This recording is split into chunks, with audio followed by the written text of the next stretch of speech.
Following the death of King Dagobert I in 639, the central executive authority of the Frankish realm began to decay. This decline created a historical anomaly, the era of the roi fainéant, the do-nothing kings. This contemporary illustration captures the later Merovingian monarchs perfectly, a figurehead reclined in an ox cart, while the armed men surrounding him dictated state policy. The image illustrates the ceremonial uselessness of the dynasty's final generation. But the Frankish state was expanding and violent. Governing required constant logistical calculation, complex military coordination, and distribution of land and patronage. The daily logistical requirements of the state migrated away from the throne room into the administration. Formal sovereignty had decoupled from operational capacity, leaving a massive power vacuum in the administration. That vacuum was filled by the mayor of the palace, an office that absorbed the realm's operational power.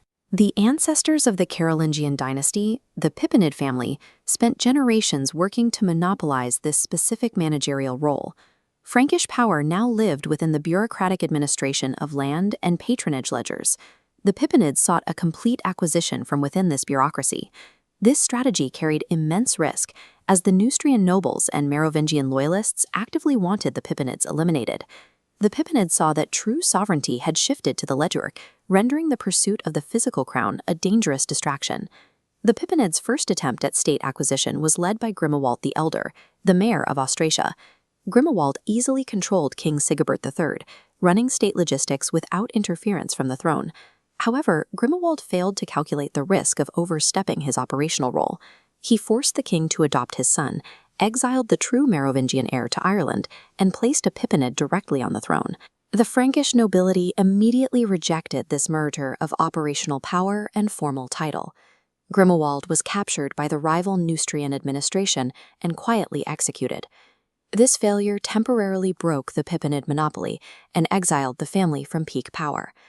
Grimoald proved the Frankish state machinery would kill to protect the ceremonial illusion of the Merovingian CEO. Grimoald's nephew, Pepin of Herstal, inherited this weakened position and analyzed his uncle's failure. Pepin recognized the formal crown as a liability, a high-visibility target for his family's numerous enemies. He pivoted the family strategy, permanently abandoning all claims to the throne to focus exclusively on dominating the realm's logistics. Pepin engineered a system where the mayor controlled all resource allocation. Land distribution and military supply lines were rerouted into the mayor's office. Using a unified Austrasian resource base, he prepared for a confrontation with the rival administrative branches in Neustria and Burgundy. Operating from the shadows allowed Pepin to build a massive coalition without triggering the institutional alarms that killed his uncle. He used stalling tactics, like trading hostages with Neustria, to build his operational leverage. By embracing shadow governance, Pepin weaponized the Merovingian system against itself, starving his rivals of capital while remaining legally invisible. In 687, the rival Neustrian management under Bekchar and King Theodoric III finally attempted to check Pepin's monopoly. Tertry functioned as a hostile corporate takeover of the rival administrative branches. The battle was a calculated physical liquidation of rival bureaucrats and administrative personnel. Pepin's victory on the field broke the operational capacity of the Neustrian and Burgundian nobility. Pepin immediately restructured the state, forcing Bekchar out of office and installing loyalists like Nordebert to manage the new territory.